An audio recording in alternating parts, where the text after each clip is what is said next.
സഹായിക്കുക കേട്ടോ. അതൊക്കെ നമുക്ക് സഹായമാവും. അപ്പോൾ ഈ സഹായം മറ്റുള്ളവർക്കും കൂടി പ്രയോജനപ്പെടുത്തും. പറയാം, ഈ കൈ ചെയ്യണത്, ഈ കൈ അറിയാൻ പാടില്ലാത്ത കാര്യങ്ങളുണ്ട്. അപ്പോൾ നമ്മൾ അങ്ങനെ മറ്റുള്ളവരെ സഹായിക്കാനായിട്ട് നോക്കാം.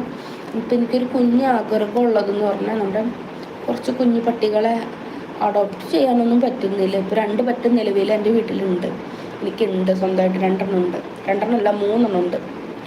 ഒരെണ്ണം എൻ്റെ സ്വന്തം വീട്ടിലും ഒരെണ്ണം അമ്മച്ചിയുടെ അടുത്തും. അപ്പം 3 നിലവിൽ. അപ്പം ഇതെനിക്ക് മറ്റുള്ളവർക്ക് കൊടുക്കാനും പറ്റില്ല.